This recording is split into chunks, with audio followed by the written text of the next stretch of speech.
Every single day you take your dog outside thinking you're doing them a favor. But without knowing it, you might be teaching them to be more anxious and reactive. It's not your fault, you just haven't been shown the hidden language of the walk. Today, we change that. The standard retractable leash is the enemy of a calm dog. When the length is always changing, the dog's brain receives a signal of zero structure. A study in applied animal behavior science proves that fixed leashes between 1.2 to 1.8 meters increase owner attentiveness by 60%. Pulling on a flat collar creates direct pressure on the trachea and vagus nerve.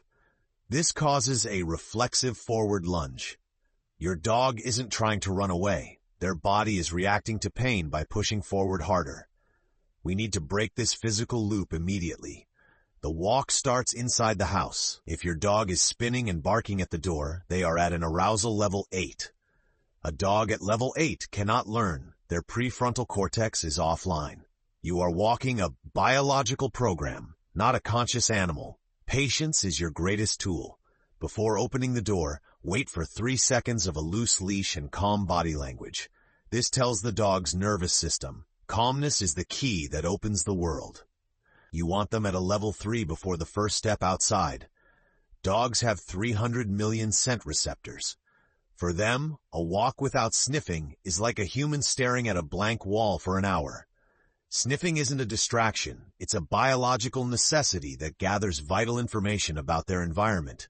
Research in applied animal cognition shows that dogs allowed to sniff scored higher on optimism tests. Sniffing lowers the heart rate and triggers the release of dopamine. A sniff-heavy walk results in a dog that is more emotionally stable at home. You shouldn't let your dog sniff 100% of the time, or you lose leadership. Use the 80-20 rule. 80% structured walking beside you, and 20% sniff breaks. You set the direction, they get the reward. This creates a clear sequence of work and play. Walking at a constant human pace is neurologically understimulating. To truly tire a dog, you must vary the speed. Change from a slow crawl to a brisk power walk. This forces the dog to pay attention to your body language every second. 10 minutes of mental engagement, like stopping for a sit-stay or changing directions, is more exhausting for a dog than 30 minutes of jogging. We want a tired brain, not just tired legs. A physically exhausted but mentally wired dog is a recipe for destruction. Every reactive dog has a safety zone. This is the distance where they can see a trigger, like another dog or a cyclist, without exploding. Your job is to find that line. If your dog is barking, you've already crossed the line and the learning has stopped. When you see a trigger and shorten the leash, you are sending a pulse of panic to your dog. Tight leashes amplify the dog's signal to fight or flee. Keeping a neutral, loose leash, even when nervous, is the hardest but most effective skill you will ever learn. Prevention is better than a cure. You must learn to read your dog's body language before they bark. A stiff tail, a frozen stare, or pinned ears are your cues.